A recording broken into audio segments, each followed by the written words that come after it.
Hi guys, welcome back to Literal Podcast. And today we have a very special guest, Teacher Joy. Hi. Hi teacher, it's a pleasure to have you here. Hi, teacher. It's an honor to be invited. Well, yeah, we're not saying the episode number anymore, but we're planning to interview like most of the teachers Okay. in the podcast, and we already interviewed Teacher Frank, and Yeah. well, we all thought that it was a good idea to invite you over. Thanks. So we're gonna ask you some questions about your life and regarding lengua inglesa too. Okay. Happy to be here. All right, so I think it is really interesting to know how you found out about lengua inglesa. Well, when I was younger, I didn't really know about lengua inglesa. Mhm. I actually started engineering system engineering. I took 2 years of that major, and it was just a very different kind of setting, and I was not thoroughly prepared, so Mhm. I decided to quit, and then I spent 6 months working. I worked with one of my uncles in I think we were just developing signs and advertising and things like this. Mhm. And so there was one moment that I realized that I didn't want to do that for the rest of my life, and I Mhm. needed to study a major. And one of my uncles told me about this major, and he told me that it was in English. So Mhm. since I already spoke English, it was going to be easier for me. But I had no clue. And this was in 2001. 2001. Yes. And so I enrolled with my brother, and it was kind of difficult at the beginning because I didn't really know what the major was about. And I was unsure about many things in my life at the time. Mhm. And then it just clicked. And I think that's the case for many students that get into lengua inglesa. I had a similar story because I was studying architecture before I came here, and it wasn't for me, so I didn't know what to do with my life, and I came here without even looking at the curriculum. and now that you're almost over, Mhm. do you feel that it was a wise change? I think it was, even though at the time I was kind of not very smart because I didn't like research about the major that much. And a big factor of why I joined the major was because my friend Marcos, he told me about it and he was going to join, so I decided to join as well. Once you finish, you realize that it gives you a lot of opportunities, and it gives you a lot of these different perspectives of things that you can actually do with your life. Mhm. And so it's a good switch, but it's also a dark time when you don't really know what's going on. Yes. And did you show interest in literature before joining? Yeah, I have always been, I wouldn't say a fan, but I've always been interested in, and I didn't notice until recently, but all my readings were medieval kind of readings. And ever since I was little, I used to read mostly comics when I was little. And then later on, I started reading these novels that were for kids, per se. And then I changed for more religious books for a while. And then I retake literature when I started lengua inglesa. But I've always enjoyed reading, and I've always enjoyed writing and creating these settings and imagining, I don't know, things. What comics did you used to read? Well, the comics were medievally, so there were these fairy tale stories, and I guess there was this special issue of stories like Hans Christian Andersen, and they would just set them with different frames and different maybe some bubbles for dialogue, Mhm. and just part of the story. And so my father got me a collection. There were like 12 issues of that, Mhm. and there were different stories and adaptations of those. Yeah. It's really interesting because I actually, I'm like you. I Mm. would show like a great interest in old things, like Yeah. especially Greek mythology. Um, and when I was a child, I started liking Harry Potter, and it was actually my way to know about medieval because I love Oh. England and their stories. And yeah, I started like this, reading first like children books or like young fantasy books, Harry Potter and Percy Jackson and all of that. And then you want to know more and you Yeah. dig more, like Yeah. the history of England or like things like that. Yeah. I think it's very interesting to see the contrast between students that did want to come into the major like since the beginning, and how they most of them like reading a lot. And well, I think that's the main thing, right? Yeah. Of students that wanted to come to lingua inglesa before they even graduated high school. Yeah. And like people like me and my friend also, like we didn't know anything about the major. We didn't read. But once you get into the major, like for example, I really like discussing like literature, and before I didn't even like to read. So I think it's really interesting how it changes you. It is because there's a certain discipline that you need to get ahead in lengua inglesas classes, because it's not only one reading that you have to do in the semester. It's like you have to constantly be reading, and if you just read the selections that you're given, it's just a very limited perspective. Is what Emmy, in the same way that Emmy says that you have to investigate more, and that forces you to ask questions about these other settings and these Mhm. other sources, so you investigate more about that. So that's the interesting thing about the major. Mhm. Well, the next question is, well, before we go to the next question, you told us that your brother enrolled with you. Yeah. Did he graduate? No, he did not. How long did he last? I think he was one semester.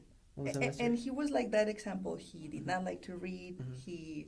He's more of a communicative person. He Mhm. likes to interact with people. Social. Yeah. Mhm. And so he did not like the major. He switched to, I think, business or something like that. Mhm. And now he's a teacher, but Business? no, an English teacher. In Yeah. English? Yeah. How the tables turn? But Yeah. was lingua inglesa like different right now? Because right now we have like more things that requires to be social, like being teachers and practicums and all of that. Yeah. Was that like that before? No, that class that you have right now, it's fairly new.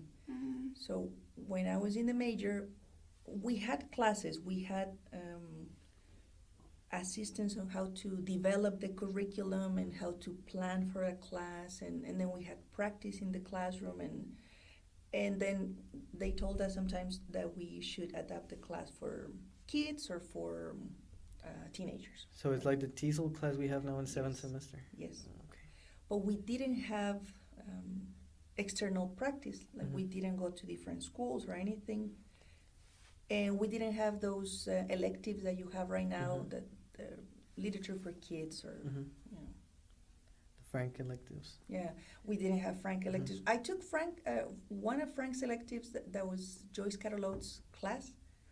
That's the one I'm taking right now. You're taking It's it right now. great. Yeah, it's it was one of the greatest classes because Joyce Carolot deviates from curriculum. Mhm. Her style is Completely different. yeah, it's not orthodox, right? If you like horror movies, you're gonna like her. Yeah, you're gonna love Joyce Carolot. Yeah. And I think this is a good segue for a question that was supposed to be later, but what elective classes would you like to add to the major and teach? I've been thinking a lot about electives that might be connected to medieval literature, like and also to Elizabethan literature, like the Reform and maybe even King James Bible and the compilation of the Bible as such, because it comes from many different processes of translation. Mhm. So it's not a religious approach; it's a translation approach, right? Yeah. And well, I love Tolkien, so I've always considered developing an elective on Tolkien. That would take like 2 years. Yeah, Yeah. yeah. No, because like the first book of Lord of the Rings has like what, 600 pages? Well, More? the first book is 220 pages, and then the second book is also 200 pages or so.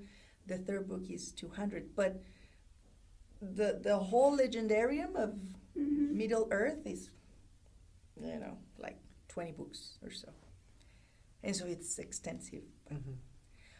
I developed an elective on comics a while ago. Actually, a teammate from Literally told us that she took your comic elective. Yeah, And I think if it's Fernanda. no, it's Ashley. Oh, Ashley. Mhm. Well, Ashley is in Fernanda's class, but that was a class that was supposed to be added to the curriculum when Watch curriculum was going to change. Yeah, with the new system. Yes, Mhm. yes, Yeah, she told me that it wasn't an elective. It was like a yeah, curriculum class. yeah. But she told me that it was really cool.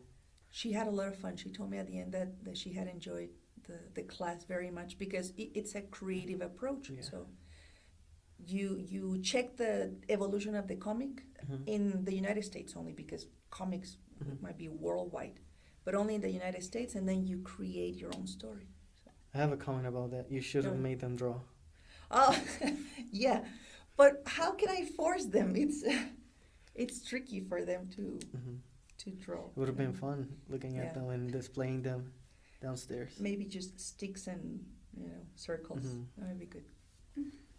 And do you have like any memories with the teachers, like your peers right now, or like the teachers that Used to study with you? used to study with you? Do you have like memory like with Frank or?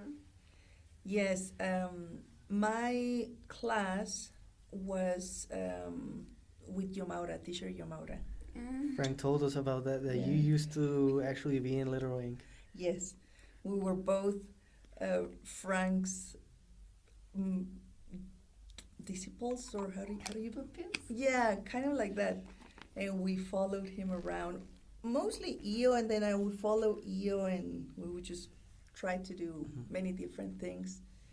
And I remember one time when we were working in Literal Ink, we were editing an issue, and the issue was in this software that at the time we did not use. I think it was Corel or something like that. We had no clue. At least I did not have any clue about that. And we had to come during the holidays, during the Easter holidays, Mhm. and the school was empty. And so Yomaura would sit on one desk, and I would sit in the other desk in front of her. And at the time, we were not using WhatsApp or that Mhm. thing. We were using Messenger. And in Messenger, there was this feature that you could just make the desk shake. Oh yeah, You when would- you had a message and you wanted the person to read. Yeah. It was like a warning for the other person. If the other person was not paying attention to your Mhm. messages, then you would send these, Yeah. I don't know, it was like a remember. tick or something. Yeah. And then the whole desk would Mhm. shake. Mhm. And we were just playing around like that. And Frank was like, are you okay? Yeah, we're okay. We're just checking everything. And we were not checking anything. It was just a very, very, I don't know. Fun, yeah. Yeah. Fun way to interact. Yeah. Which is weird because right now you two are considered like one of the hottest teachers. Oh, really? Yeah, because when we start 8th semester, the 9th semester students told us like, be careful with Joy, like she check everything. Yeah. You have to be careful with your essays and Yeah. exams. And with teacher Io was like that, like Yeah. we were so scared of her because of the Yeah. attendance and the projects. The glossary. Yeah. She made fun of my glossary because I have such horrible handwriting. Yeah, and I remember the first exam with you, it was like, Really no, stressing. I'm going to fail. I don't know anything. And then you relax, right? It's I'm the proof because I wrote like 7 pages. I was really just scared. in case, yeah, just in case. It was very complete, which is good because, you know, when you take literature classes, and I think Yamara it's a bit more demanding than I am. Good thing we never took an exam with her. Yeah. Yeah. I've heard the stories, but we're very alike in the sense that we enjoy literature and we enjoy this storytelling. That's what we like about our classes, and we always talk about that it's just we have a lot of fun teaching. But since in my case I was not such a good student, then I'm trying to compensate for that. Maybe I think my literature classes were with teacher Irlanda, and I took a lot of classes with Frank and teacher Cristoforo. That maybe you guys didn't take classes with her, no. And so they were very demanding, and so I'm trying to compensate, I guess. To be like them. Yep. Wow. No, but I think it's good. Like, the classes are really fun, but the exam is the hard part. Yeah. Nobody likes exams. Yeah. And well, about the major, what would you like to add or to change to the major? Maybe about a class or the system. Okay, maybe it's important to consider different alternatives when you finish the major. Right now, the major is very strong. You have a really strong emphasis on linguistics and a very strong emphasis on translation. And then right now, with linguistics, you're taking this branch of teaching, and then it's been redirected to the many different groups. So it is very strong. We took a course in, where was it? In Oklahoma, a group of lengua inglesa. And when we arrived, the teachers of Oklahoma were very surprised because they assumed that the major was not as intense as their major, right?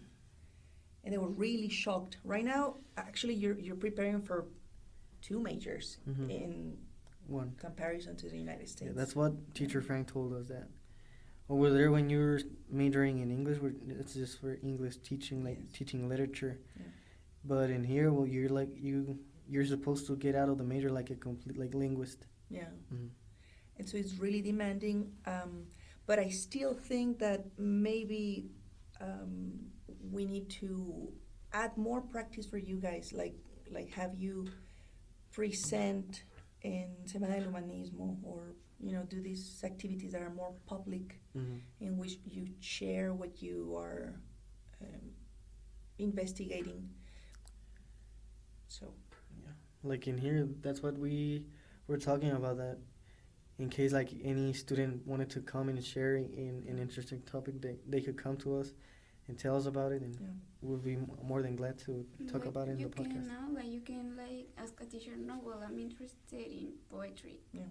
Like, for example, the last conference that Frank did, it was a student from 9th semester, and I think she was interested in the poet that they talk about. Yeah. And Frank knew the poet, so they combined, and it was super fun. Yeah, it's a really good presentation. I really enjoyed it. So you can always approach with a teacher that shares your same interest, or that maybe for example, if you're interested in translation, I think teacher Claudia can be the perfect option to great help. Yeah. Yeah. Or teacher Ivan. Yeah. Well, I think Emilia wants to tell you that she really likes medieval literature, so you guys could do something. Yeah, but right now I'm not into fantasy books because of all the things I have to do. But yeah, I've always been interested in medieval things. Actually, not medieval, but history as a general. Yeah. Historical fiction like that, or for example, the classes with teacher Lisette. Those were my favorite because I always love history, but especially of England. I don't know why. Oh, okay. I have this love for England. Me too. Yeah, I think that we actually, in one of the first episodes, we asked everyone what was their favorite class, and most of them said history. Yeah. Yeah, I think we should have more history history class classes. Yeah. And maybe the way that she teaches the Yeah. class. I think that's the Yeah. cool It's part. always a- Yeah. Because teacher Frank told us that before Drusilla, there were a lot of history teachers that used to teach like elementary school history, Yes. like timelines and memorizing dates. So did you experience that? Yes, I had a teacher. He was a native speaker, and so his English was perfect, right? Mm-hmm. But he was so boring because he would just walk into the classroom and then he had something to read and he would just walk around reading that piece of Mhm. paper. And then we just take notes, but there was no discussion, nothing interesting about those. I think that's what a lot of classes, not in the major, but in school in general, lack. Like, Yeah. no discussion, no challenging the students to like pay attention Yeah. or get them involved. Yeah. I think that's really important. And it's tricky because this generation is very visual. Mhm. So, and they're very outspoken too. If they don't really like something, they would tell you. Mhm. But then sometimes they're like, I just don't like it. That's it. Yeah, with no reasoning. Yeah. And Greg wants to ask you No, something. no, like the other. Yeah, Ah. I put a question joke, a joke question. Okay. Yeah. But what's your favorite book or books? Books or book? Yeah. My favorite book. That's a very tricky question. Right now, the only thing I can think of is Tolkien Mhm. because that's my thesis, and then I'm into it. I wouldn't really like in a global scale. I wouldn't really indicate that that's my favorite book. Mm-hmm. But I've always had a lot of, these shocking memories when I read The Pearl, which is Mhm. one of the books that We read. that we read in the major, Uh-huh. and it's one of the very first books like that I read. Yeah, me too. And so it's a really it's not even a novel. It's No. a novella, right? It's a tiny thing, but I kind of enjoy, different selections. Mhm. Right now, everything is Tolkien. Mhm. Right now, it's. Did you study anything beyond lingua inglesa? Or are you studying? I'm studying my doctoral program Mhm. right now. I almost finished. I'm hoping that my thesis is accepted. Mhm. I'm just finishing. What is it on? It's on Tolkien. It's like on Tolkien, only Tolkien. it's my approach is to see spiritual, maybe to more or less to draw to the spiritual concepts that Tolkien develops in Lord of the Rings and Silmarillion.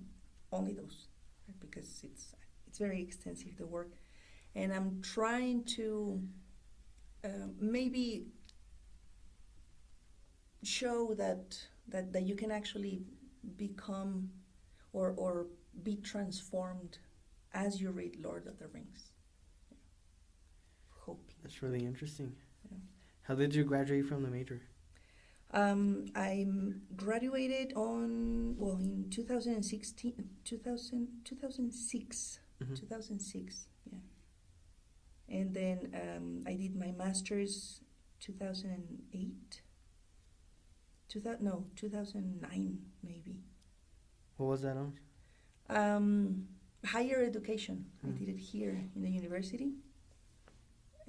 And then my doctoral program is in the University of Nuevo León. Mm-hmm. Mm. Online? Well, it's a hybrid program, yeah, kind of like that. So you finish with the major and everything, and then you enroll as a teacher in Inglesa, right? After. chapter? Well, actually, Frank invited me, Mhm. and he invited me for that particular class that he had, that is analysis of the novel, which is a really interesting class, and I really miss that class. And he needed someone to maybe to take that class for a while, and I took that class, and then I started developing other subjects and on. But it was Frank who invited me to be part of that. Yeah. And then, like, medieval literature didn't exist? It existed before. Yeah, it was teacher Cristoforo's class, Okay. and so later on, when she was also taking other subjects and trying to move things, they asked me if I was willing to take it, and I didn't really know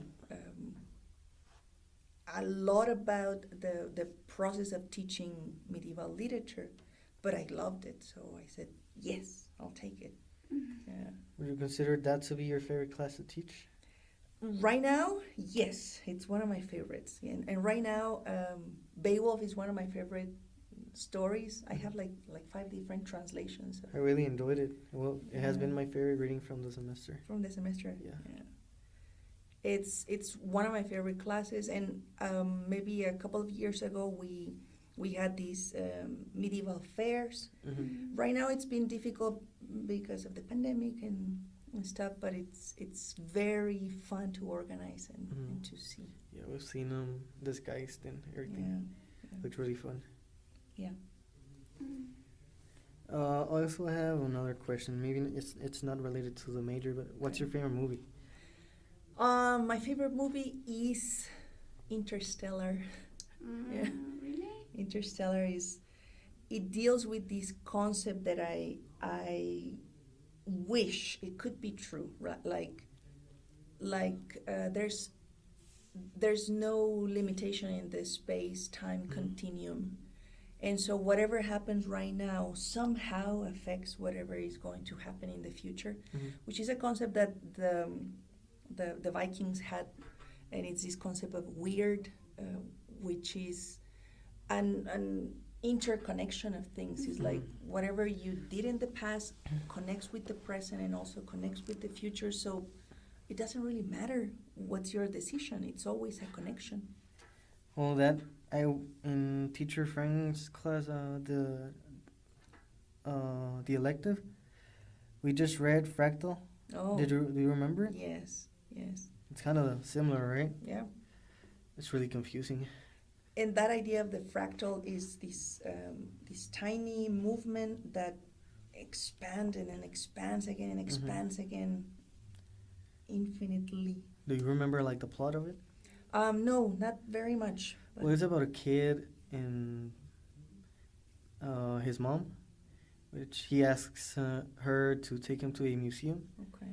And he's like a weird kid. He's like interested in like fractals and like architecture and like Okay. weird stuff. And then the mom asks, "Why am I the one taking you to the museum?" And then he's like, "Because you're next to me." And then that kind of like the questioning of why kind of triggers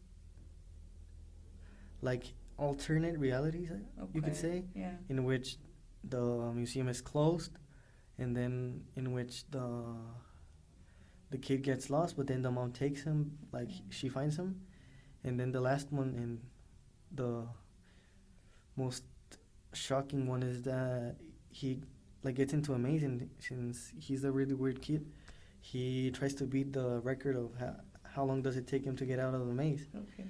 And then he gets lost and kind of gets a panic attack, and then an assisting robot, because it's a recent story, an assisting robot comes to help him, and then he kills him. And then the walls of the maze, I did not remember. the walls of the maze suck him into the walls, and then he disappears. He disappears. So it's a really weird story, Yeah. but I liked it.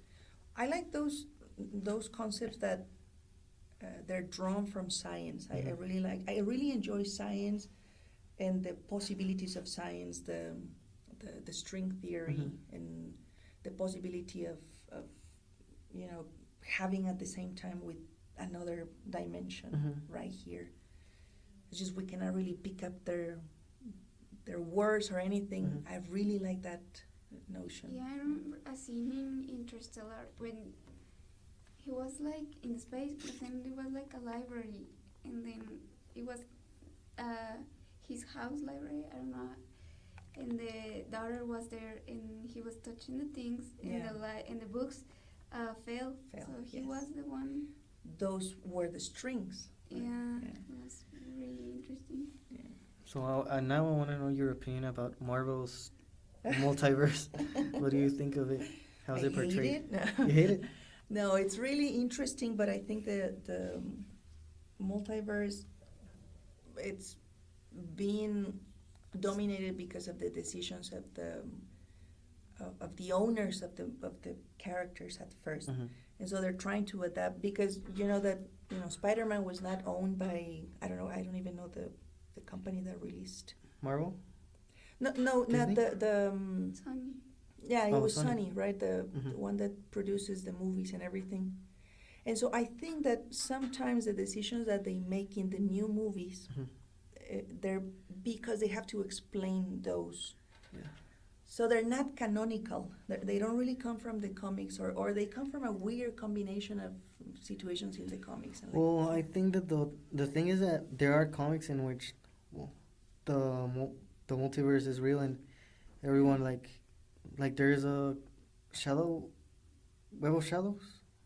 I don't remember the name, but it's like all the Spider-Man yes, like together. yeah, And they tried to do it like right now, but I think it would have been like weird if they like random Spider-Man come out of in the screen like nobody knows them since it's like the most famous character. okay. That's why I think that those decisions that they're more connected to business. Yeah. So if they want to explain this topic, then they would have to release 10 movies and explain. I think that's kind of like the magic of the project at first, that everything was like planned to build something, and now everything's like they just release a lot of stuff like to make a certain amount of money. Yep. They're not really focusing on the last movie that I liked. It was like Spider-Man, like the last one. The Back Home? No. No, it was Far from home. Far From No. Home? No Way Home. Nowhere. No Way Home. Yeah. The names are confusing. You see? And now that we are talking about movies, I have a question. Like, what do you think about, for example, in Shakespeare, about modern reinterpretations of Shakespeare? Not like adaptation, but modern. Like, for example, I don't know if you saw the movie Romeo and Juliet, but it's in the 90s. Leonardo DiCaprio. Yeah, but it's not in. It's like in California, I think, and it's like a gangs. Yeah. So what do you think about those adaptations? Do you think they are good or they are not? I think they're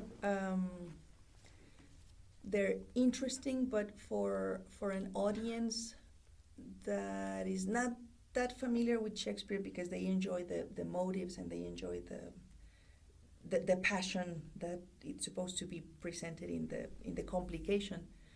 And in my case, I'm more of a,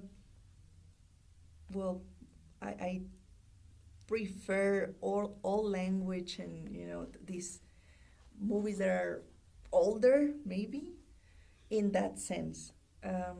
But I really enjoy the adaptations. I really, really like the adaptations. Yeah. As long as they don't mess up with real motives. Yeah, for example, yesterday I was watching a movie that is on Netflix that is called Ophelia. And it is about Ophelia from Hamlet. And I don't know, I haven't read Hamlet, but in the movie she was like adapted as more feminist. Oh, okay. So it was not, Hamlet doesn't even appear in the movie. She was like by her own, and that the movie told us that she wasn't actually crazy, that she didn't went mad. She was just a toy for Hamlet and for her father father, and her brother and everything. Yeah. Maybe that's pretty accurate. Ophelia, she understands that she's a puppet, and that drives her maybe very depressed, Yeah. very, very depressed. But she is a puppet. In Hamlet, everybody uses her. And Hamlet, there's a scene that he makes fun of her, and he's very offensive towards her. And she's like, okay, but do you still love me? Yeah, and that was a problem with the movie that I watched. It was like, for example, Hamlet was portrayed as really stupid and Okay. like dramatic and always crying, and I wonder like, was that an That the accurate case. description or not? Because I haven't read Shakespeare, so I don't know if it's like the right thing to do. Like if you're going to portray Ophelia that is feminist, then you have to take all the characteristic of the original Hamlet. Not really. There's a tricky thing with Hamlet and maybe the practice of Shakespeare, but Shakespeare wanted to challenge these gender roles. And maybe at the time, the plays would have to be performed by men only. So having Ophelia on stage, it would also be quite funny because he would be a guy. Mm. And then he would have to be portrayed as this crazy kind of person, right? But Shakespeare, in the writing, I think he was more proposing those ideas, like what if these two are the same? What if men and women are the same? And so now that you mentioned that, maybe it's not so crazy to believe that Hamlet was a crybaby, like in the same way that we might perceive Ophelia. Yeah, and what do you think if you, I suppose you read all Shakespeare's works? Not all of them. Because there are a lot. There are a But lot. Yeah. do you think there could be a play from him that could work with feminist ideas or like modern ideas right now without taking the original essence of the story? Well, right now, maybe Macbeth, it's a play that is usually portrayed as this negative image of the lady. Lady Macbeth appears and she convinces Macbeth to do some of the things, right? Right now, there's a feminist approach to Macbeth, but not in the way that Macbeth has been played by different actresses, because different actresses take different elements from the character. And then right now there's this different approach by saying that, so what if Lady Macbeth behaved like that? She could have been greater and could have been, more important, but she was a woman and she was not allowed to say some things or feel some things or maybe not even to occupy some position. So it's an interesting new study. I recently checked that out. Actually, in one of the essays I wrote for this class, I took the ballads. Okay. And I talk about motherhood and why motherhood from the medieval times is not like really different from right now motherhood. Like we can take those stories and now compare it with the feminist approaches with critics. Yeah. And that maybe we think of medieval as those people that didn't know anything and they were dumb and brutal, and maybe they weren't like that. Maybe they were really knowledgeable and women like had maybe not a voice but had the idea that they were being oppressed. Yeah.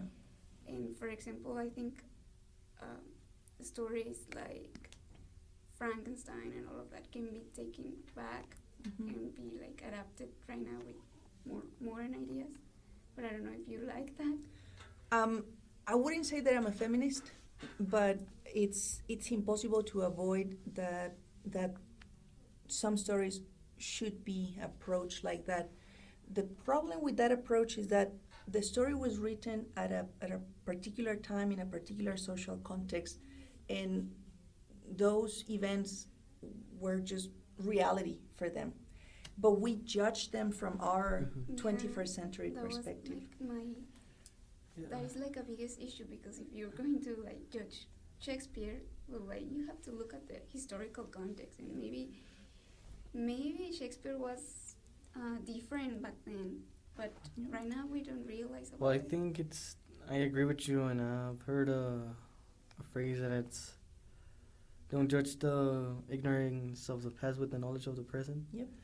So yeah, like Yeah. Oscar Wilde, like he was really racist, but Yeah, that was like the norm back then. So. people like refusing to read things that now are considered racist. Mhm. Like, for example, I think Lovecraft was also racist. Very racist. Yeah. People don't want to read him, but you have to read Yep. if you want to, because even if he was like racist, or for example Edgar Allan Poe that wasn't like the best person, but he's important because he did things that back then were different, Yeah. and we need to like look back and like not try to censor anything. Yeah. It's a way for us to know, like compare it to our reality and know what was wrong back then and not do it again. Yeah. Even though history always repeats itself, even if we know it. That's the essence of literary studies, that you understand that you're observing something from afar, from a distance. You still can comment on that, and that work can still be adapted to our context Mhm. in a way, and then we can understand and maybe learn from that, Mhm. but with that in mind. Even though, for example, if we read like stuff from the 2000s, and that's what we can criticize on and then Yeah. like improve, because I think like the authors, like for example Jane Austen, like what she was reading impacted what made her like break roles and positions in society and criticism she did. Because the Victorian society was very idealistic in a Mhm. sense, right? Yeah.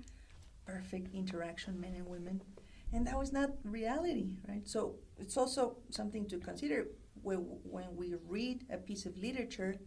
That's an idealization of reality as well. We have to correlate it with historical documents and maybe other samples. Yeah, but I don't know, I think that's like the best thing of our major, that we realize about that, and even the teachers right now are aware of that. For example, Frank, he always tells us the historical context and the social and ethnographic even. Yeah. And yeah, I really like Frank's classes because he's not like close to other opinions. What I've noticed is like classmates are the ones who are more like close to just like my opinion is like the correct one, and that happens a lot in this semester in the Joyce Carol Oates elective. There are some classmates that are like really stubborn. Fisty, yeah. Mhm. Can I get those names? After the podcast. Okay. We have a couple more questions, but maybe not related to like you teaching in English. I wanted to ask you if you like horror movies, which I expect you don't. I don't really like horror movies. I don't know. I don't like that sensation. I don't like to feel like that. Scared? Yeah, I don't like to feel scared or anxious. And I think it's mostly I don't really like the mixing of themes, like these religious themes that they Mhm. usually use, and Yeah. the devil and things like that. Yeah.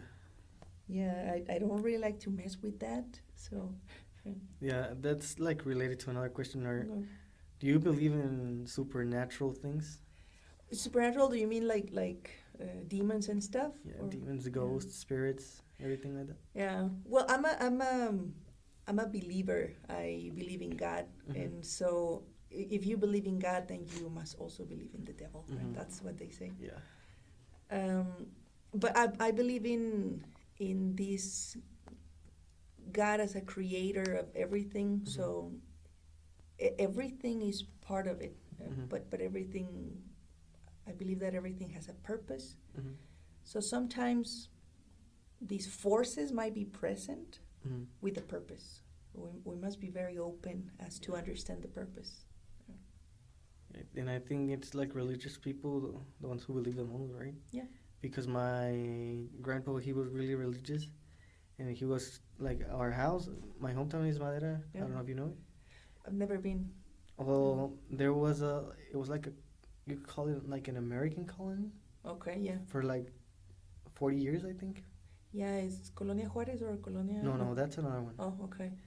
But like I think people from Boston would come, and since it's called Madera, well, they would take wood to the States, right? Oh. And then, well, there were a lot of like Boston-like houses, like Salem-like houses built. Oh, okay. And there's a hospital called Pliamar. Okay. And then the wood always used to creak, and yeah, my mom used to tell me stories that they even saw like a train driver. Oh.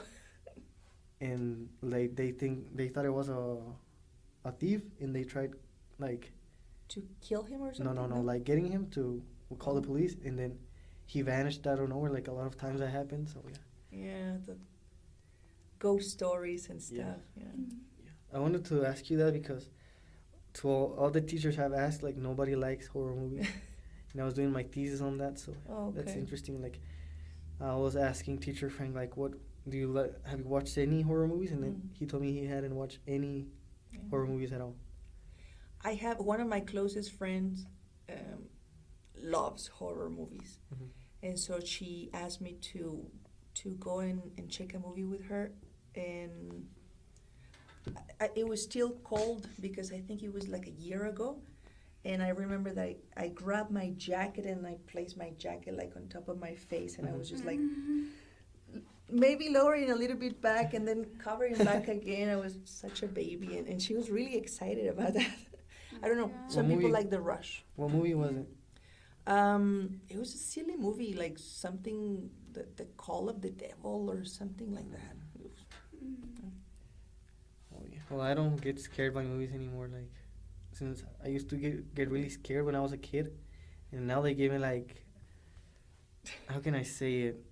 Like nostalgia, Yeah. watching them and like remembering like the October breeze and like Halloween coming up. Why do you like them? I don't know, like they remind me of my childhood, I guess, because I used to have an aunt and she used to love horror movies, and she made me watch like The Exorcist when I was little. Yeah. My mom used to love horror movies, and when I was little, I remember that she was watching Freddy Krueger. Oh yeah, that's my favorite She had character. the 5 glove? movies. Oh, Well, the 5 movies. the 5 movies, she had them, and Uh-huh. she was watching like some sort of marathon with Mhm. my uncle, and they were in this room, and we could see in the distance. I remember I could see in the distance the screen, Mm-hmm. and maybe I think I saw Freddy Krueger once or twice. But she would usually, go outside and say, "You have to go to your room. You cannot watch this movie." And I'm like, "Why not?" You would get intrigued. Yeah. Yeah, my dad actually bought me. Well, at the time when he bought them to me, it was like the 9 movies now. Oh. He bought the collection in DVD, and I was watching them, and I was really scared when I finished watching them, and I threw them to my rooftop. Yeah. They're scary. The Freddy Krueger has a different combination of sounds and music. When I used to be a kid, I would have nightmares with him. And yeah. Yeah. What about you? No, I don't like it either. I hate them because, I'm like you. I get easily scared. So Yeah. no, I don't like The other day, I made her watch The Exorcist, and she was really scared. Yeah, it was. And then, like in her house, she said that there are ghosts, and I was like, yeah, whatever. And then one time we were like, after watching the movie, the next day we were watching horror videos, Yeah. and then the computer got turned on by herself, and now I got That's scared. a door. That's a door that you're opening. Yeah. And they're just walking right in. Manifesting. Yes. And then I got scared, and I was like, no more horror. Like I don't get scared until a thing like that happens to me. Have you watched the prophecy and Yeah. all of those that talk about Damien or Yeah, Damien? Damien. Yeah. Those are really scary. I watched them with my cousins when I was like 10. Oh. Yeah. Some of my friends have forced me to watch these movies, so I watched Insidious, for example, and I got really scared. That's a cool one. And then The Exorcism of Emily Rose. I think I had to sleep with the lights on for like a week. How old were you?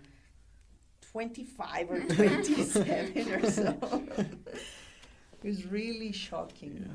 Sometimes even if you're like not a kid anymore, you get scared. Like Like I don't get scared when when there's people in my house and I watch horror movies when I'm alone. I live alone, so I wouldn't really risk watching these movies. Mhm. Yeah. One time we watched a movie when we were in my hometown in Illinois. How's it called? When they get trapped in the house and they can't get out. I don't know. You remember? Well, it was a horror movie, and then like it was like a truck like got them, and then they like kept them hostage in the In the truck? no. No? They the truck caught two sisters and then Okay. kept them hostage in the house. Okay. And then right after we finished the movie, it was like 2 a.m. and then we took her dog out Okay. to go to the bathroom, Okay. and then a truck like went by, and my house is like an alley, so it's not like a real street, so I got real scared. Is it the shortest street in Chihuahua? Do you live around 20 de noviembre? No, in Madera. Oh, okay. Yeah, it's okay. because it's like there's not many paved streets, Okay. so it's like the main street, and then like what we used to be the backyard of my grandparents. Okay. So it's like the little alley between, like, One and the other. one street and the other. Okay. Okay. Yeah. Okay. When we were talking about the representations of the movies, I wanted to ask you, well, have you read, how's it called, what we read with Frank? Sense and Sensibility? No. No. Which one? Pride and Prejudice. No, Sense and Sensibility, the one he asked us to watch the movies, like the representations. Oh yeah. And I watched the representation, it's like called Sense and Sensibility, but it's Oh, developed in Los Angeles, like in the early 2000s. okay. And it's like a Mexican family, which, have you watched it? No. No. And their dad is rich, and then the dad dies, and then the stepmother, I think, comes in, and then she takes Okay. everything with their step brother, and then they're left alone, like in Sense and Sensibility. Okay. So yeah, I think that's the worst adaptation I've seen. I couldn't even finish it. But one adaptation that might be good to consider, because it's an adaptation of historical characters, is Hamilton, the musical. Ah yeah. Have you watched it? Yeah. It's one of my favorite Yeah. musicals. Yeah. It's so funny because It's funny. I didn't know Hamilton was actually a real person Yeah. until I researched about Hamilton. But it's Hamilton as a person of color, as Well, Hamilton, yeah, like not truly an American, right? Yeah. That's a good adaptation because of the characters, and maybe the musical used a lot of inclusion and a lot of these concepts that are modern to have more Latin characters or more black characters. But the adaptation is great because it's the adaptation of a historical process and this confrontation of Hamilton and Burr, Aaron Burr. And I think you read something in the fifth semester. It's one of Frank's, I don't know if it's one of Frank's favorite subjects, but he included this section on Burr.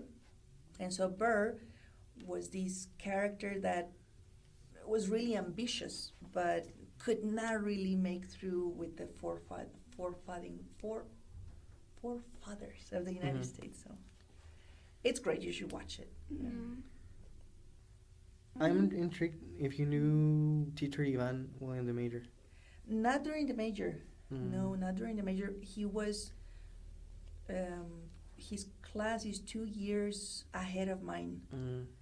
So I think I took one class with him, or probably not. Probably not. But Yeah. are you into translation too or not? Yes. Everybody in lengua inglesa is into translation. It's like the rock star behavior of lengua inglesa. Not being a teacher. Yeah, nobody wants to be a teacher until we become teachers. I think that's gonna happen to everyone. Yeah, but maybe you can just work on translation. And those people that actually work on translation, they're revolutionaries because they really go against the multiple opportunities that you have when you finish. There are many different classes that you can teach, and Like right away, you can become a teacher in lengua inglesa right after you graduate. probably not in lengua inglesa. Lengua inglesa is a bit tricky, but you can offer a class, an elective. Many different schools would offer you a contract, like a Right away. semester or a full year contract. Yeah, that happened to us in elementary school. We went to ask if we could do what was it? A project. Well, yeah, a project in Teasel, and they asked us, okay, when do you want to be hired? And then we will pay you this much, and you will work these many hours. I think I started working in my 5th semester. I think it was my 5th semester. I started working, and so I never stopped working. Where? I started in a little school downtown, and I had one class every day in the afternoon, and then they offered me a second class on Saturdays, and then Frank told me, why don't you teach in Diplomado? Mm-hmm. And so I switched to Diplomado, and I stayed there for, I don't know, for like 10 years or so, and as I was teaching lengua inglesa as well. Mm-hmm. And 5 years ago, I became the coordinator in Diplomado. Diplomado, so I stopped teaching. Yeah. What's the thing you like the most? Like the difference that you find in teaching literature and actual English, and what you like the most? Oh, well, people who really want to learn English and Mhm. who really want to take classes to learn English, that they're not forced to go, Mhm. right? It's really exciting because they have this energy. They want to receive everything that you Mhm. give. So they always ask questions and they want to know why the process, and they always want to, if they don't really understand, then they ask you to do it Mhm. again. And they're really eager, right? Mm-hmm. So their energy is always happy. And when you teach those classes, even if it's a Saturday, Mm-hmm. then you end up feeling really happy Mhm. because you're helping them. When you're teaching people, they are forced to be in the classroom. That energy is felt, and then the teacher tries to walk around that. And sometimes in literature classes, that's the case, especially in medieval literature. Uh-huh. Some students, they're like not really into reading, and much less reading. Like my It's- classmates. Yeah, much less reading archaic text, and then they're like, "What's the point? I can just check a summary, right?" And so it's tricky, but I think I love both. I have not really taught English Mhm. as a class in a while, Mm-hmm. but I have a comment regarding that.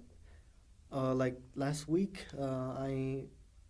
a cousin came over, and she's in high school and is looking for schools, right? okay, She wants to study gastronomy, okay, and her mom and we took her to UVM, okay. and then they were explaining the curriculum and everything, and then they were like, okay, so in the first 4 semesters, you're going to be certified as a C2 or at the least C1. And I was like, I wanted to laugh or tell him something. And then I was like, okay, I'm going to keep my composure. And then, like, 97% of students get a C2 after they graduate. Of course. And it was like a patito exam. And then they were like, and since the mother tongue of cooking is French, the next 5 semesters, you will take French. And you And will also be C2? certified as a C2 Oh, come on. and C1 at the minimum. And I was like, Maybe I should take gastronomy lessons just to learn the language. Yeah. oh, and I was like, and then we were going to have like two hours a week. Oh, come on. Well, actually, now that you mentioned, my favorite movies are gastronomy movies. Really? Yeah. Ratatouille? Or do you know like Yeah, Ratatouille? that's a good movie. Yeah. I remember watching Ratatouille and getting really hungry. Yeah. That's what I like about those. That makes you really hungry, and then you go to the kitchen and I'm going to make this Great meal. grill something. You end up with a sandwich, right? That happens to me. Or like I always like want to make something new and always end up making fries, which is the only thing I now know how to do. And about now that we are talking about that, do you speak another language or? No, I've been trying to learn Italian for a while, but I'm not consistent. So I know a few expressions and a few, I know a few sentences, and so, and I understand fairly well when I listen to it, and fairly well when I read some extract. At least I know the sense of what they're trying to say. But I like discipline, and languages is all about discipline. And so I want to learn Italian and then French. Regarding that, I have a question. How did you learn English? When I was in elementary school, I was in this kind of private religious school, and they gave us English, or some of the subjects were even in English. We used these documents that they were called lecas. So they were like the anthologies, and so the subjects, all of the subjects, but in English. And so we used those, and I was there for maybe first grade to the third grade. And my mom tells me... Catholic school? It was a Christian school. It was a Christian school. And my mom tells me that she used to, play when we were kids, that she would speak English. And then she would force us to mock that we're speaking English or something like that. Actually, I used to do that. Yeah? Because I used to watch WWE. I don't know Okay. if you know what it is? No. It's wrestling. Oh, okay. And it's in English. So I used to have the toys and speaking, play as if I was speaking English, and I didn't know anything. So that Well, worked. it's a good practice, right? It's a good for mock. I think for the pronunciation part. I think it's good because part of the different stages of learning English is that you actually produce it and you hear your voice making the sound. And that's why it's tricky for me, the Italian, because the Italian, I read it and listen to it and I'm like, okay, I understand it. But I don't really say anything. So that's the tricky part. How about literature? Are you into only English literature, like in United States and England? Or do you like another type of literature, for example, like Latin American literature? I don't really like a lot of Mexican literature because it's too harsh for me. But I think I should explore that precisely because of that. What I like about British and American literature is that, or at least the ones that we were exposed to, is that it's kind of soft and not very offensive, not very, not touching directly on topics that... Not raw, it has metaphors and things like that, right? And that's one thing that I don't really enjoy about Mexican literature, the foul language. But I think I should be more open to that precisely because of that. Yeah, because there are stereotypes. For example, with Russian literature, they say it's so sad, it's so depressing. And I start reading Crime and Punishment, and then I start why is this so sad? Yeah. It's so sad. The main character is depressed and negative about the world, and that doesn't happen a lot in English literature. Yeah, I think the only exception would be the ones of the Harlem Renaissance, right? Maybe, yeah. And in that case, the language is supposed to be connected to the social context and the way that it was written. That's pretty much what Mexican literature is attempting to do, is like saying, this is the way that we speak. And so here it is. Did you take the Hispanic literature with Teacher Ophelia? No, not with Teacher Ophelia.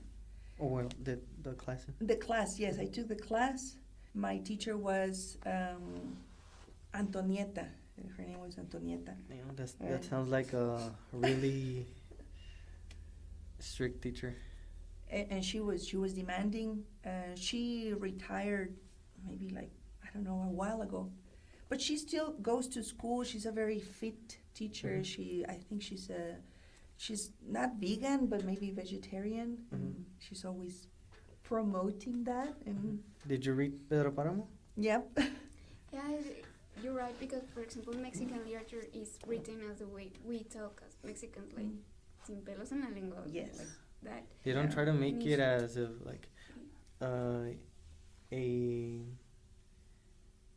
literate person is talking in English, right? And that's maybe, for example, in other types of literature, there are not heroes like in England, for King Arthur or these morals.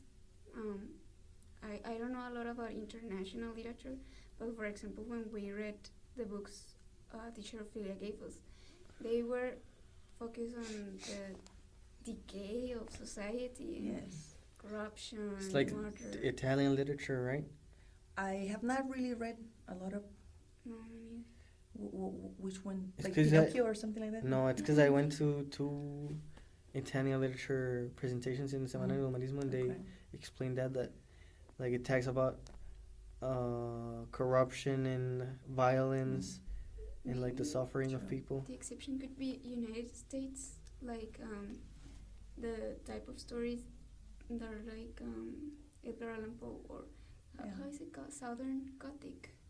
The Joyce stories Carol that- Oates too. Like yeah, she's not. Joyce Carol Oates. She's the exception. That's the exception of the literature that is about negative things. Yeah.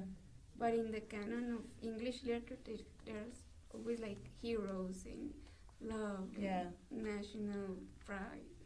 I had that notion, and I approached Tolstoy with Anna Karenina, and I wanted to, because I thought that Anna Karenina was like this great image and this great character.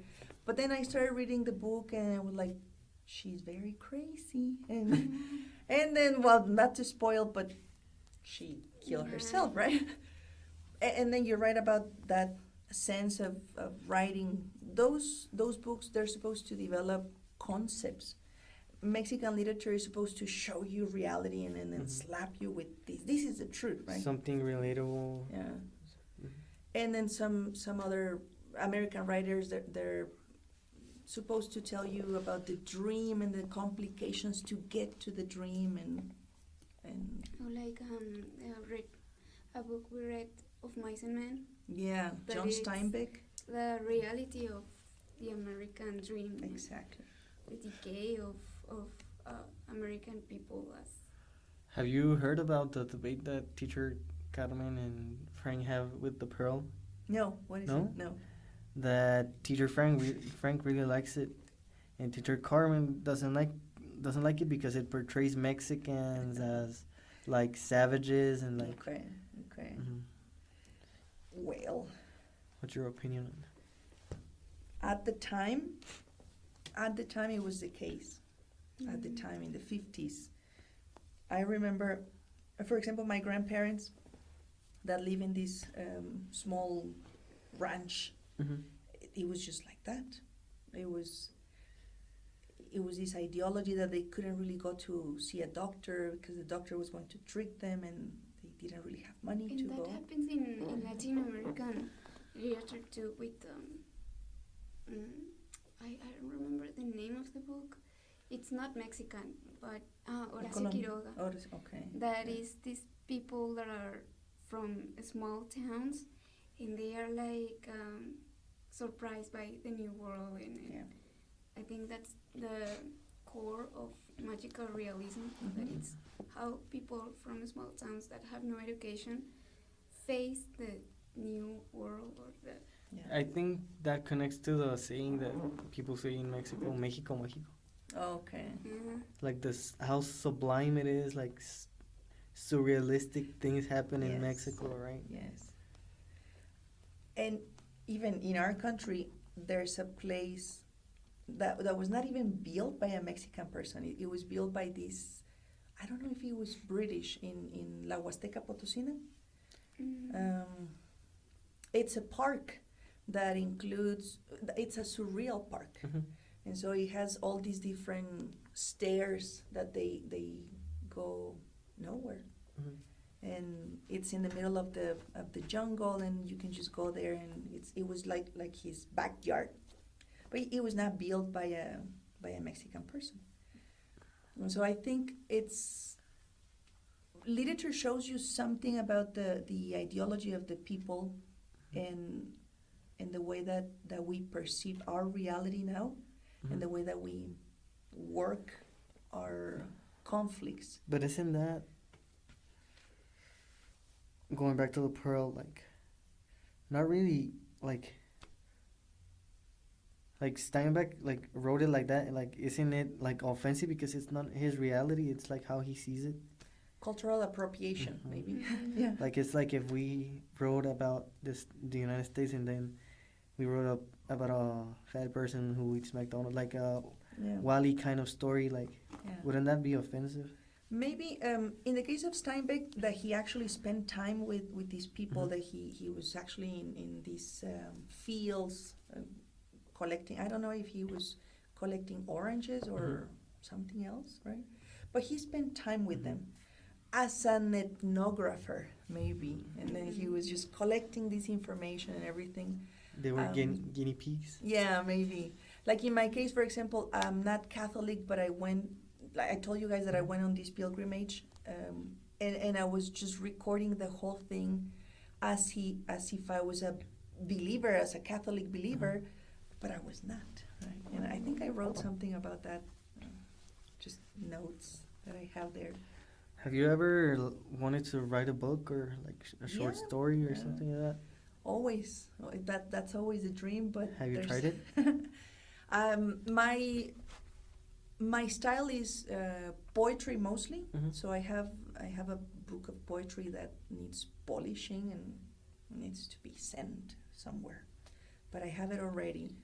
And then for a while I tried to write essays, but essays are really demanding, and Yeah. so I despise essays. I don't like them at all. next semester you're going to check a writer, Francis Bacon, that he writes essays, and his way to write essays is really fun. So maybe we should adopt that way. Because like I think that essays are like put you in a box. Oh, Yeah. No, always. oh, in the, But most of the No, time. not always. not always. At Essays. least I feel like it. You feel like And that? especially when they have like a predetermined like topic. Okay. Yeah, that's what complications in the major.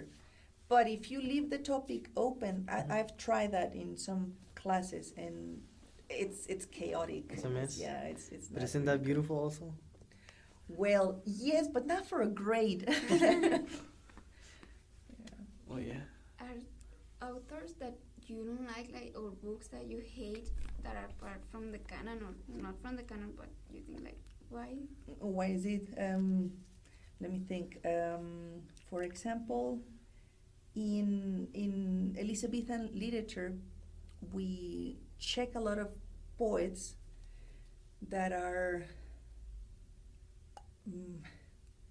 that they always want to be placed as victims. Like, oh, the lady does not want me. That I had 20 women and she doesn't like me, right? And so I would like to eliminate those and then maybe have more female voices, because there were some female voices at the time.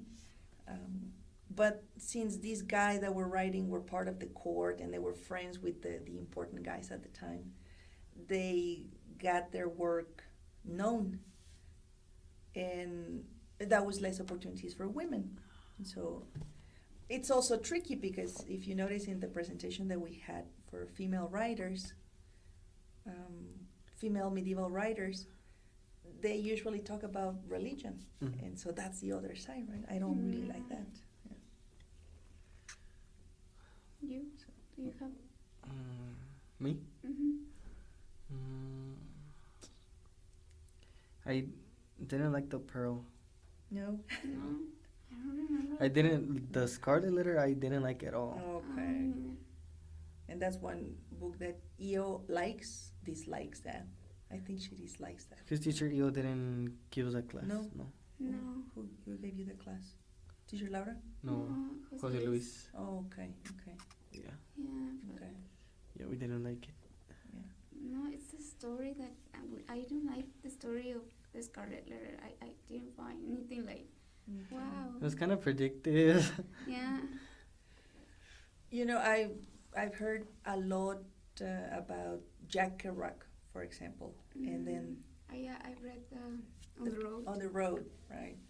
On the Road, and so I read On the Road, and to be honest, at the end, the first time that I read it, at the end I was like, really?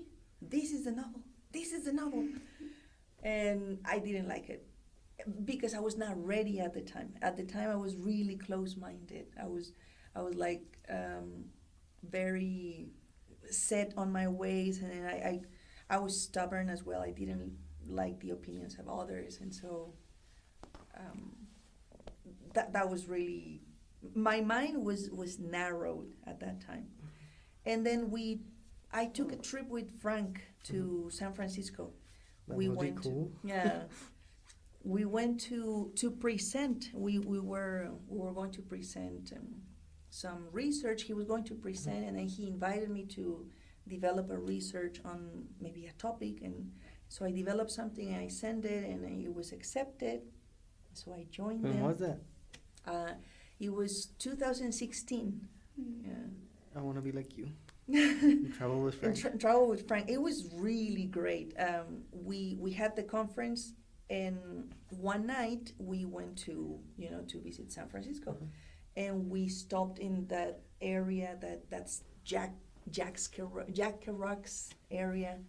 It was this corner, and there's a library, and he didn't tell me a lot about that, but it was just so impressive to be there where these guys were writing. Like, So- were you in last week's presentation? No, but in that trip, I told Frank I'm still a fan of Robert Bly, but more of the prose that he wrote, because I know that mostly he's a poet per se. But I was really hooked on a book that he wrote that is called The Maiden King. Mm-hmm. And the Maiden King is the feminine and the masculine sides together. And the book, Oh, I think he mentioned that book, right? you mentioned that? Yeah. Because in that trip, I was like so obsessed with that book, and I was like, Frank, if you see that book, let me know. And we were looking for that book, we couldn't find it. And on a different day, I think I went to a different library, and I saw the book, it was there. But I didn't want to buy it. Why?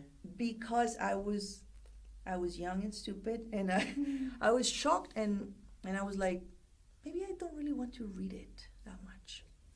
And so I didn't buy it. And I have spent every year since then looking for that book until 2 months ago. I found it online Mm-hmm. in a website that you can download books for free. It's closed now. It's closed, yes. See, it's closed. Yes. It was so sad. Yes. It was a huge event because I actually Yeah. download essays and for my research project with Frank. I found a lot of, and it was closed. It's closed, yeah. There might be some others. I'm going to look for I some had a others. problem with looking for research on my topic because I was doing it comparing a book, Fear Street, which is by the writer of Goosebumps. Goosebumps. No. It's like horror short stories for kids. Stephen King. No. I forgot his name. For kids. Uh-huh. Oh. And then for teenagers, the Fear Street one. And the book was released in 1991 just once. Oh. And I couldn't find it, like nobody was selling it. It was just scanned, and like you could see like the yellow pages, Yeah. and it was like really hard. Like I had to transcribe everything. Really? Yeah, Oh. I think that's one of the big parts of why I quitted the Yeah, I thesis. think Oh. in English, we rely a lot on in free websites Yes. for that, for Yes. books. Because our library is not that complete in.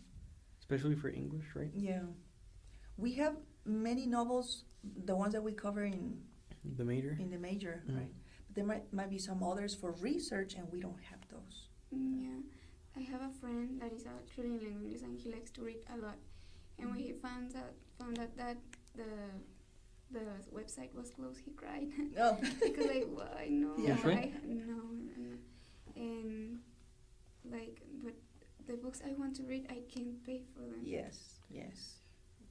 That's really weird, right? How some books are like $100 or $200, and then others Yeah. are like $15. And in our city, we don't have those big stores like if you go to Barnes and Noble and you get the book and maybe you start reading a chapter there, you don't have to buy it, right? But maybe you buy a cup of coffee and then you stay there and read. We don't have those places here. I think they recently opened a place downtown. I have not really checked that out, but it's supposed to be that concept that you can go and then you grab a cup of coffee and then you get a book. Emilia will be interested in that. Yeah. Isn't that the one you saw right there? No, but I think we should promote more reading here in Inglesa. Yeah. I would like to read, like, it's really interesting when you're, like, debating, like, right now. Oh, But I'm really lazy when it comes to reading. A lot of the times I just put the PDF on audio and I listen to it.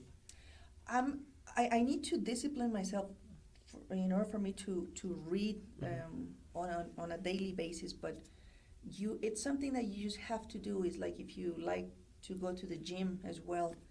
Sometimes we assume that if you go to the gym for 8 hours one day before the wedding, then you have the perfect body, right? That's not the case, and it doesn't work if you go 2 hours one day and then don't come back until next week. That doesn't work. So you have to read maybe just little by little, but every day. It's the same with the gym. With me, it's different. With me, it's that I have like eras in which I read a lot, and then it's a book after a book after a book. But then that era passes, and I can read anything, anything, or short stories or poems. But books like novels, no, I can't. Not really. Like slumps. I have a question, teacher. Would you like to do a second part next semester? Yes. Yeah, because they close up at 3, so yeah. We've been here like for an hour and a half or so, right? Yeah, it's been really interesting. Only yours and Frank's. Frank's. Yeah. The other ones have been like 40 minutes. Yeah. Really? Which teacher do you want to like know more? Maybe I can invite them. I really admire Hervé a lot. I admire Drusilla. She's a really interesting person, and teacher Ceci and Irlanda. They're working with things that are very practical, and sometimes I need those elements because I tend to imagine a lot of things, and then my perspective goes to, like, I'm very imaginative, and then I go far off, and then I don't do things, right? That happens to me. Yeah. And so it's good to complement with good practices, good habits. That might be an interesting thing. Yeah, we can ask Hervé. Yeah. Because he seems like Really interesting guy. Yeah. Actually, we we were talking about making a debate between Hervé, Carmen, and Ivan. Okay. And I don't know if teacher Claudia too. Oh, that might be good. Oh, Claudia would be interesting. Like, maybe not like have questions and then just be like the monitor and let them speak. And yeah, we were also talking about the first one after Frank. I was like, yeah, let's invite teacher Joy. Okay. And then we want to invite most teachers. Okay. So I think that would be like good like promotion for the major instead of just talking about random stuff. Yeah, that would be really interesting. Yeah. Well, I think this would be it, and we're hoping to have you another time. I'll be glad. Yeah. All right. Yeah. Okay. Well, thank you guys for listening, and we want to shout out Teacher Ivan for helping us to set all this up, and we want to thank Campus Virtual for letting us record in here. See you next one. Bye.